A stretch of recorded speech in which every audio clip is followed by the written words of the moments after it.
Vamos nos aquietar. Aqueles que não vão estar com as crianças, por gentileza, né? Permaneçam aqui no templo, evite de ficar entrando e saindo. Vamos manter a nossa reverência diante do Senhor e diante da palavra de Deus. Abra sua Bíblia no livro de Jó, no capítulo 14. Se você vê alguém sem Bíblia perto de você, compartilhe a sua Bíblia, reparta o pão. Reparta o pão, divida o pão. Isto faz bem. Jó capítulo 14, leremos o versículo 14. Eu quero dar as boas-vindas a todos vocês que estão conosco nesta noite, os nossos irmãos de Terra Prometida. O nosso grupinho lá está crescendo, amém? Daqui a pouco vai ser um grande grupo. O segredo é cada um trazer mais um. Então convide mais pessoas para estar conosco lá na terça, estejam aqui conosco todos os domingos e será uma grande bênção. E todos os demais, dona Erisvalda, Deus abençoe, não errei seu nome não, né? Tá certo?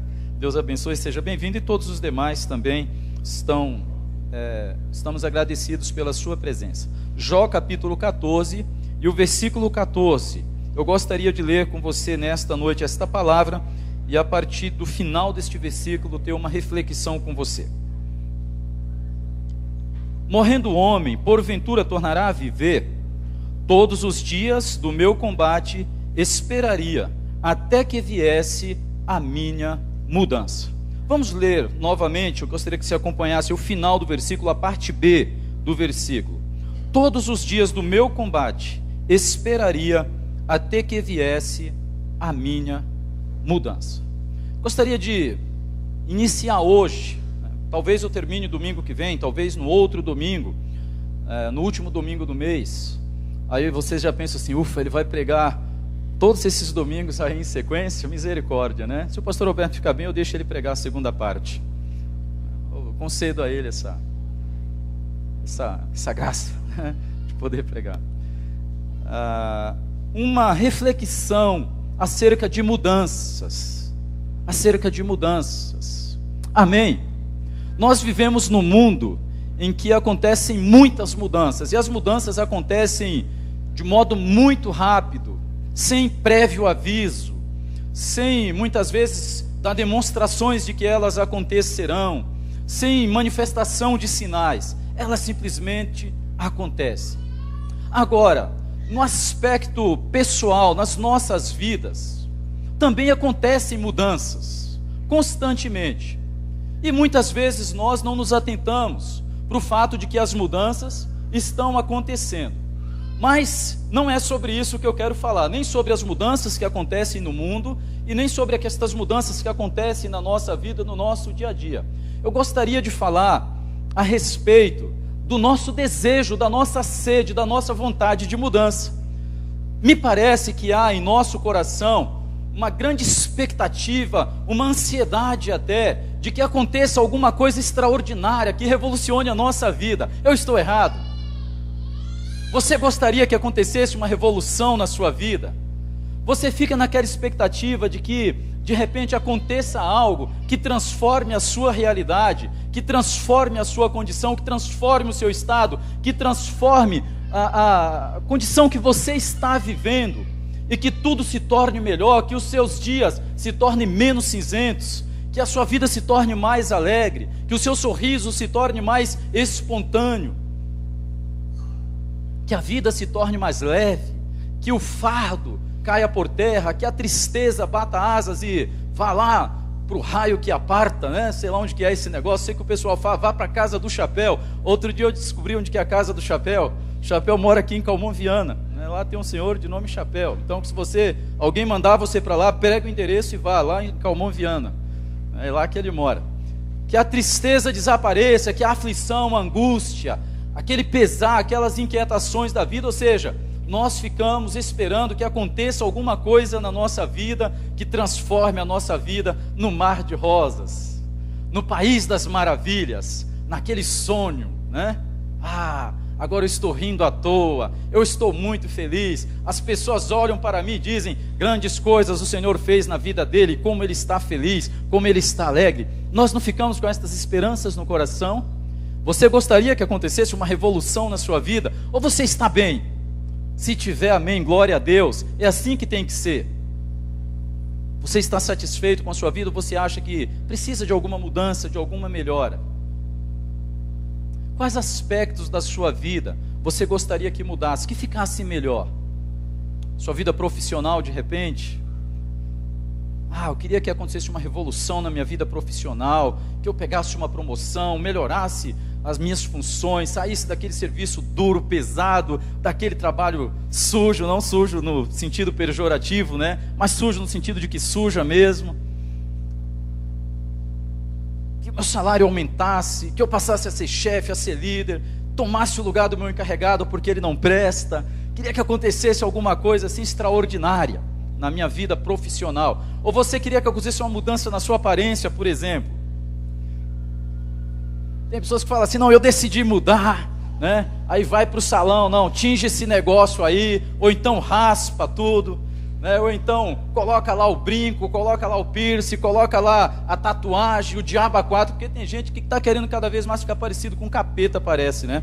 Outro dia eu estava num lugar, não me lembro com quem foi, se foi alguém daqui da igreja, eu nem me lembro, e tinha lá um quadro com imagens de jovens tatuados, cada coisa absurda, não só tatuados, mas todo tipo de mutilação, de deformação da aparência, um com a língua cortada no meio, parecendo cobra, né, parecendo jacaré, sei lá que troço que era aquele, outro com o corpo cheio de tatuagem, todo marcado, todo pintado.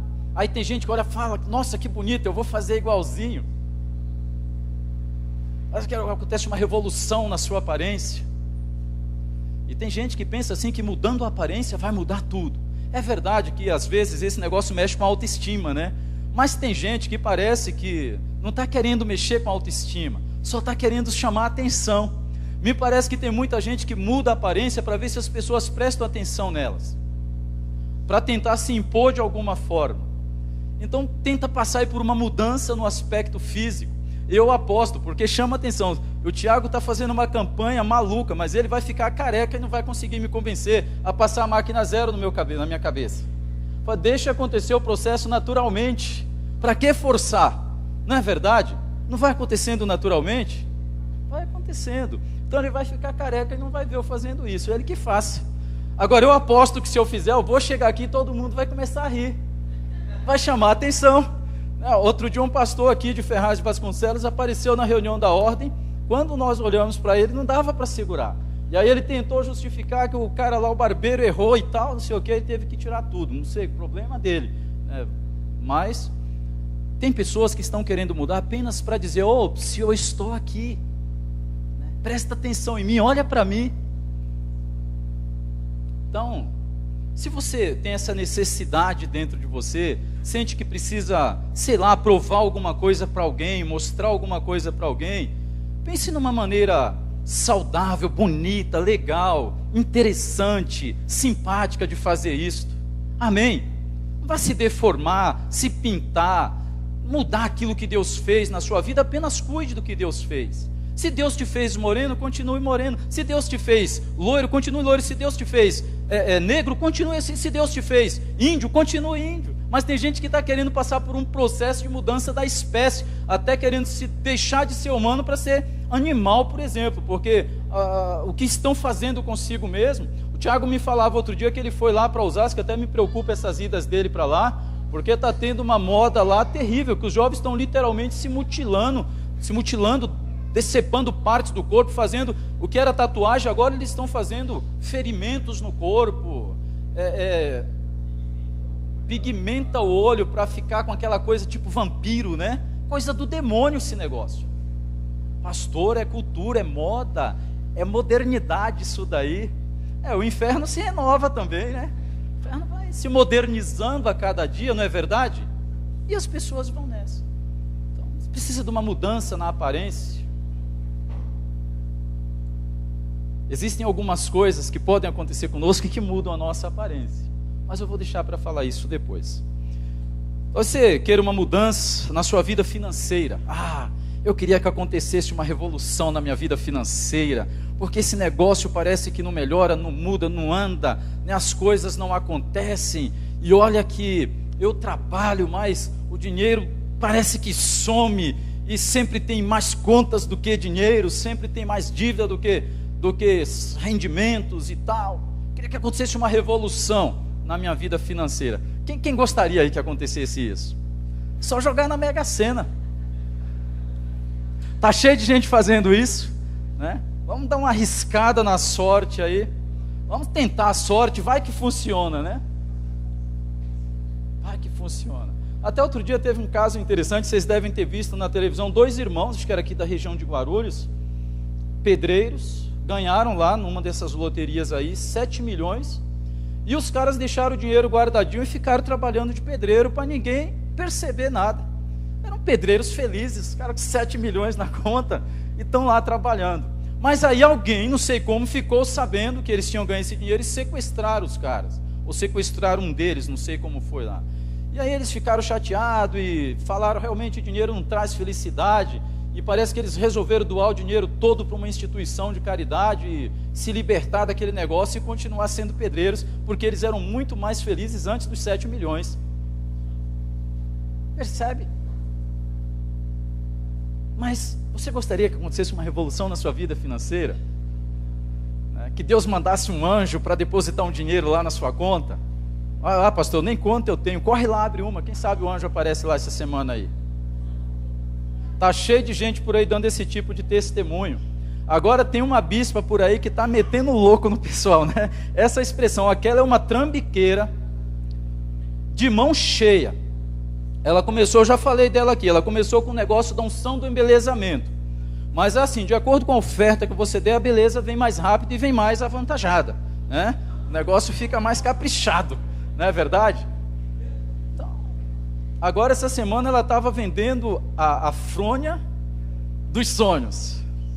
Travesseiro dos sonhos, é isso? Né? Você vai lá, compra travesseiro, compra a fronha, sei lá, né? E aí tem o dia certo lá, ou melhor, a noite certa, em que ela e mais alguns líderes ungidos da igreja vão para o altar da igreja, e lá no altar da igreja eles vão dormir por você, pela pessoa que comprar o travesseiro e a Sônia. Enquanto eles dormirem, eles vão sonhar por você, porque para que Sônia tem que dormir.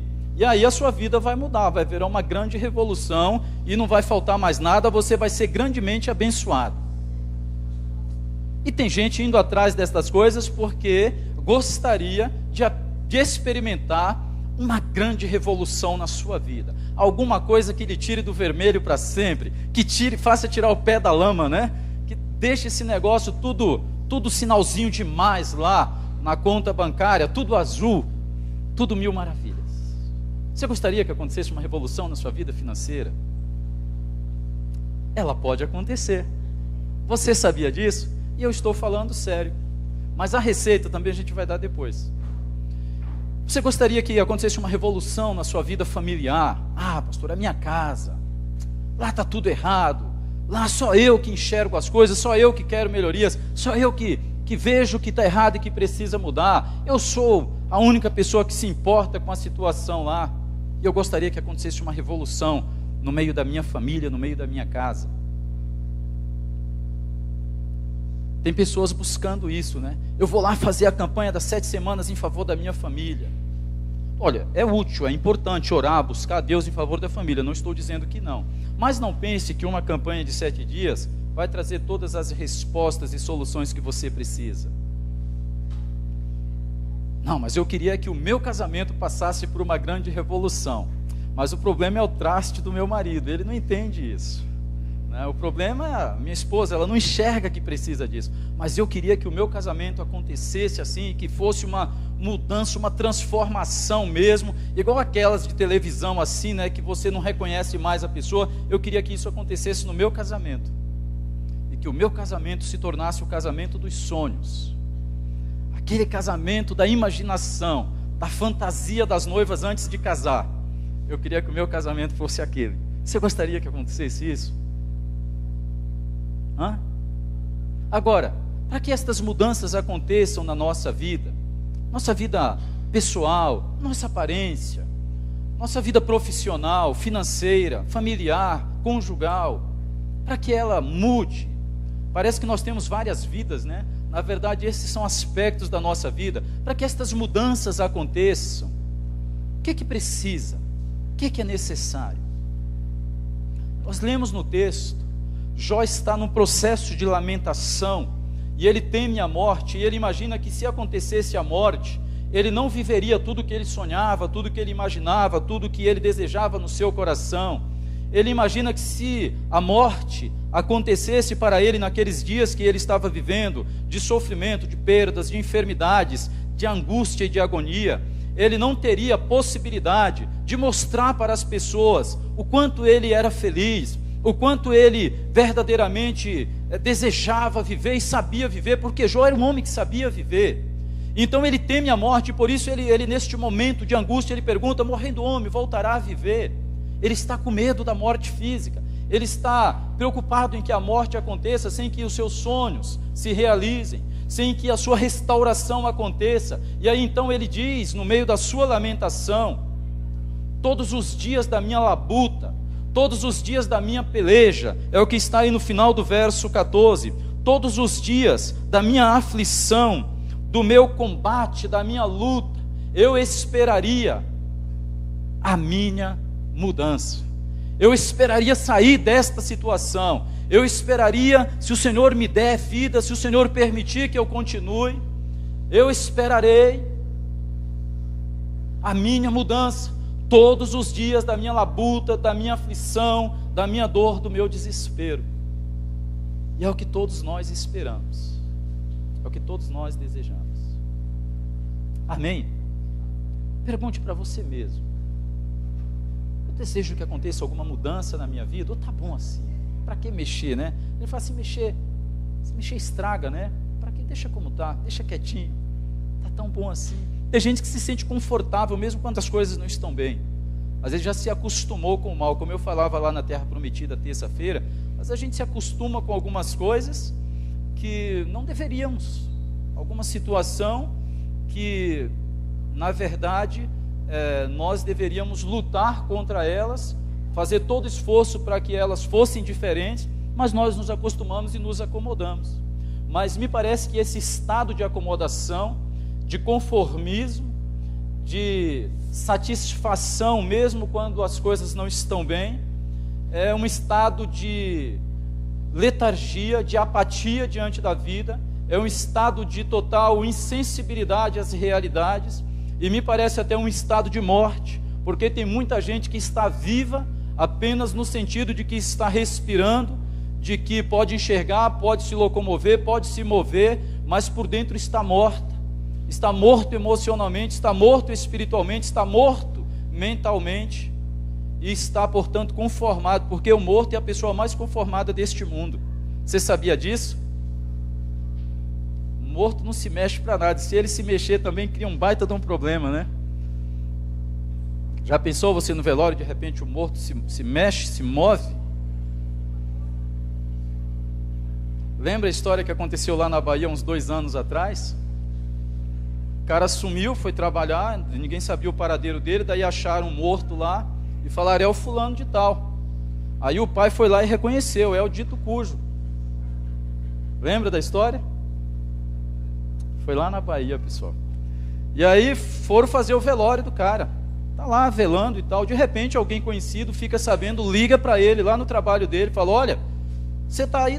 Tá bem, tô bem. Tá vivo? Tô vivo? O que negócio é esse de estar vivo, né? Tô vivo, claro, senão não estava aqui falando com você. E aí pois é, estão velando você lá na sua casa, corre lá porque estão te velando lá, tem um velório lá e falaram que você morreu. E aí o cara foi para casa. E imagina agora, o cara no caixão, de repente ele entra pela porta da sala. E para ele convencer o pessoal de que ele era ele mesmo e de que o morto não era ele, criou uma baita de uma confusão, até ele justificar que o morto era apenas alguém muito parecido com ele, um sósia, né? Mas que não era ele. Porque se um morto tiver qualquer manifestação, a gente já acha estranho, e aí ele realmente não estará morto, né? Há algum engano, como recentemente uma criança na China foi dada por morta. Tem algumas coisas terríveis que acontecem, né? E não é só aqui no Brasil, na China também, bem do outro lado do mundo, bem longe de nós. A criança foi dada por morta, recém-nascida. Aí o médico foi lá, atestou a morte, emitiu o atestado de óbito e encaminharam a criança pro crematório. Ela seria queimada lá. E aí, quando a funerária estava preparando a criança para cremar, ainda bem que eles não chegaram a colocá-la lá na urna e acender aquele negócio, ligar aquela coisa lá. Aí o bebê chorou. E daí perceberam que ele estava vivo. Porque quando se está vivo, diante das situações da vida, se tem algum tipo de reação e de manifestação. Então alguma coisa incomodou aquela criança e ela chorou. Porque quando nós estamos vivos, nós nos movemos. Nós temos percepção das realidades, nós não nos conformamos com determinadas situações, nós nos incomodamos, nos inquietamos e muitas vezes lutamos para que mudanças aconteçam. Amém? Então, se você está passivo diante das realidades e está conformado, comece a se beliscar, comece a se cutucar, comece a fazer alguns testes para saber se de fato você está vivo mesmo, ou se não é apenas um fantasma, um zumbi que está perambulando por aí. O nosso mundo está cheio de fantasmas, está cheio de zumbis, está cheio de mortos-vivos, circulando pelas ruas, pelos shoppings, pelas praças, pelas empresas, pelas escolas, pelas faculdades e pelos templos cristãos evangélicos também. Tem muita gente morta, sentando em banco de igreja, mas que está tão conformado, tão apática e indiferente em relação à vida, que não espera mais nada. Mas eu acredito que você deseja algumas mudanças na sua vida. Eu gostaria de dizer para você, em primeiro lugar, algumas mudanças na nossa vida, elas acontecem por uma ação espontânea, direta, soberana de Deus, independentemente da nossa interferência e da nossa ação. Porque a Bíblia diz que Deus é soberano e Ele faz tudo como lhe apraz e Ele opera tudo como Ele quer. Então Ele faz na nossa vida obras, mudanças que nós experimentamos muitas vezes sem percebermos. Agora Deus faz isto em muitas situações porque Ele nos ama, porque Ele cuida de nós, porque Ele está nos protegendo, porque Ele está nos guardando, porque Ele quer o nosso bem. Então existem muitas mudanças na nossa vida que Deus faz independentemente de nós. Agora é preciso, diante dessas mudanças, para que Deus faça algumas mudanças, para que eu experimente as mudanças de Deus, eu preciso ter algumas posturas. Primeiro, uma postura de acreditar que Deus está trabalhando e está no controle das situações e que Ele pode mudar aquelas situações que eu não posso, que Ele pode agir naqueles lugares e circunstâncias onde eu não posso interferir, que Ele pode manifestar o seu poder realizando feitos que para mim são impossíveis, mas que para Ele é perfeitamente possível. Então, em primeiro lugar, para experimentar as mudanças de Deus, eu preciso da fé na minha vida. Em segundo lugar, eu preciso ter um pouco de paciência às vezes. E a paciência é fruto da fé. Quando nós cremos, nós descansamos, nós sossegamos, né? Nós ficamos em paz, não no sentido de ficar acomodado, mas no sentido de dizer como o apóstolo Paulo: eu sei em quem eu tenho crido, então eu me aquieto.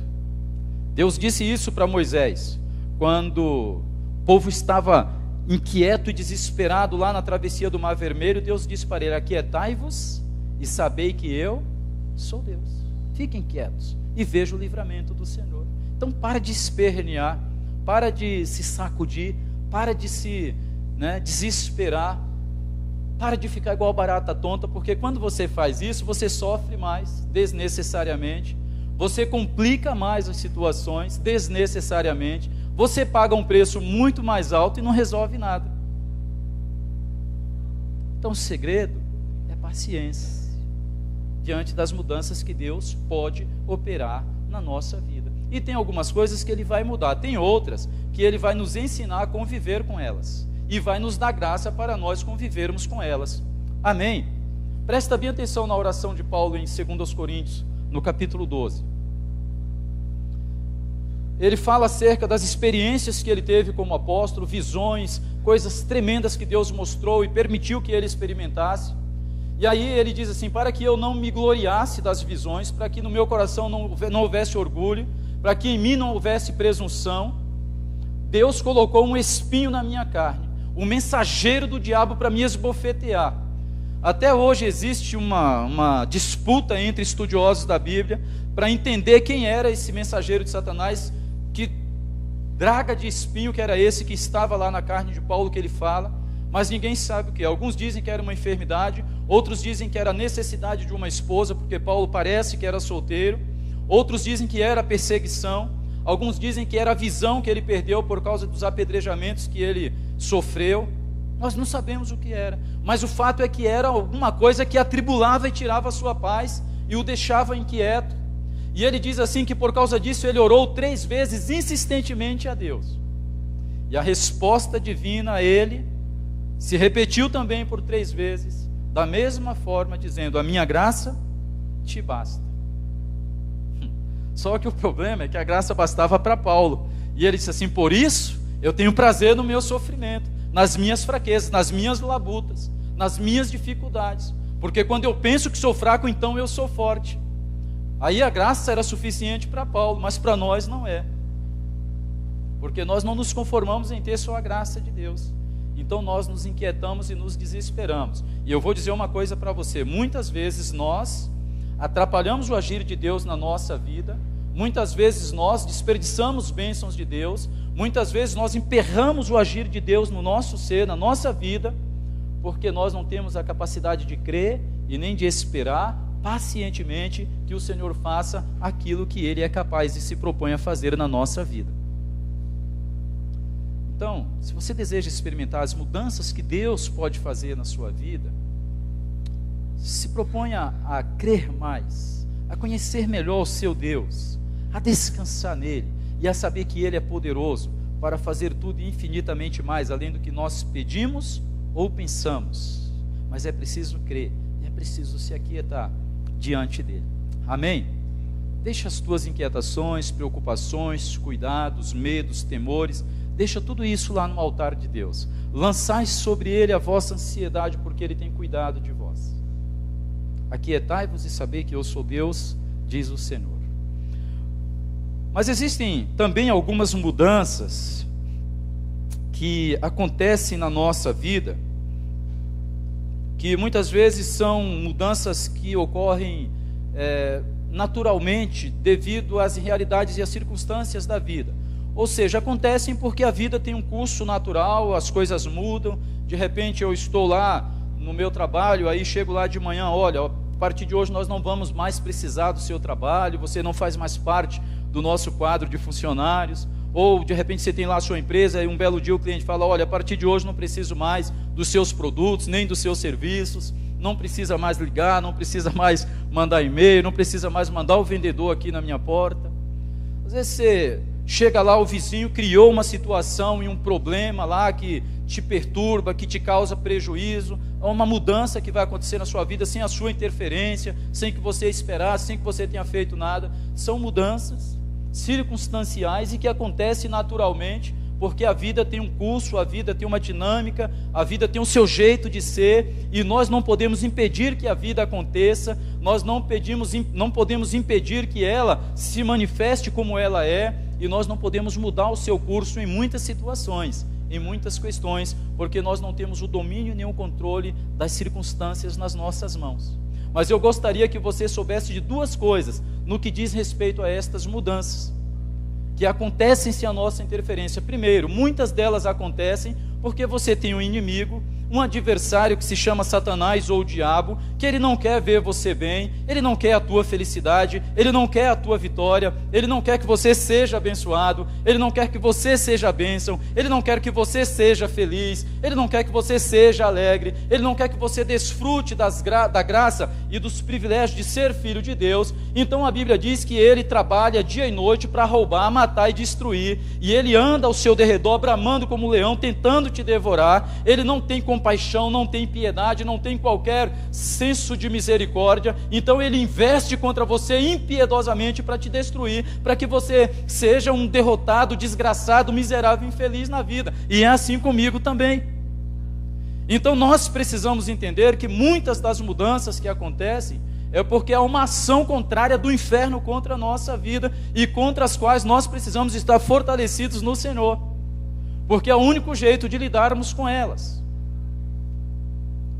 Mas ainda estas situações também acontecem porque o nosso Deus, que é soberano, que é poderoso, que sabe de todas as coisas, permite que muitas destas coisas aconteçam conosco. Espera aí, pastor, Deus permite? Permite.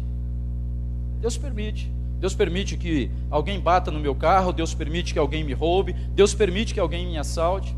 Uma vez eu falava com um irmão em Cristo, eu fui assaltado, e aí eu sempre fazia o mesmo percurso, tinha por que mudar o meu caminho, né? Porque ladrão não marca a hora. Jesus disse que se a gente soubesse a hora que o ladrão viria, a gente se prevenia e esperava ele, né? Não ficava lá com a calibre 12 esperando, quando o cara chegar, né? Acabou o ladrão. Jesus falou isso, não falou? Da calibre 12 não, ele falou a outra parte, né?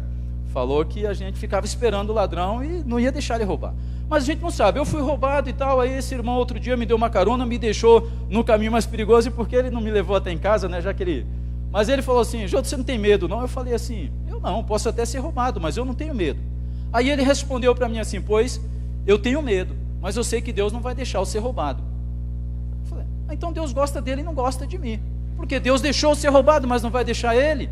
E outra coisa, se ele sabe que Deus não vai deixar, por que ele tem medo? E aí, não sei se foi ironia, porque às vezes Deus faz umas coisas, e eu não sei se ele se lembrou disso, mas uma vez ele foi roubado, tomaram o carro dele, tomaram cartão de crédito, documento, dinheiro, celular, levaram tudo, achou o carro logo em seguida, mas as outras coisas foram, né? A gente fala tudo assim, foi, nós vai, né? As outras coisas foram, porque Deus permite, amém? Ah, ninguém fala amém com esses negócios, né? Agora, se eu falasse que Deus vai abençoar, aí todo mundo, glória a Deus e tal, né? Mas Deus permite, mesmo que você não diga amém. Ele vai continuar permitindo. Ele vai continuar sendo soberano e Senhor. Agora, quando Ele permite, não quer dizer que Ele nos abandonou, que Ele não nos ame, que Ele esqueceu de nós, que Ele está com raiva e fala, vou te dar um castigo. Às vezes até Ele permite alguma coisa, não como castigo, mas nesse sentido como disciplina, para nos corrigir em alguma coisa, para que a gente aprenda alguma lição. Então Deus muitas vezes permite situações na nossa vida, porque lá em Hebreus diz assim, que se nós andarmos sem correção, nós não somos filhos de Deus, somos bastardos. E o escritor diz assim, que filho há a quem o pai não corrija? Deus disciplina aqueles a quem Ele ama. Então tem muitas coisas que Deus permite na nossa vida, que acontecem repentinamente, e nós falamos, nossa, mas por que isso, meu Deus? E aí fica naquela aflição, mas é Deus que está deixando acontecer, porque Ele quer tratar conosco e nos ensinar alguns caminhos, algumas verdades, algumas maneiras de nós vivermos e de andarmos com Ele na sua presença. Então Ele permite situações na nossa vida, porque Ele está tratando conosco como filhos, então Ele permite muitas coisas. Eu nem vou falar amém de novo.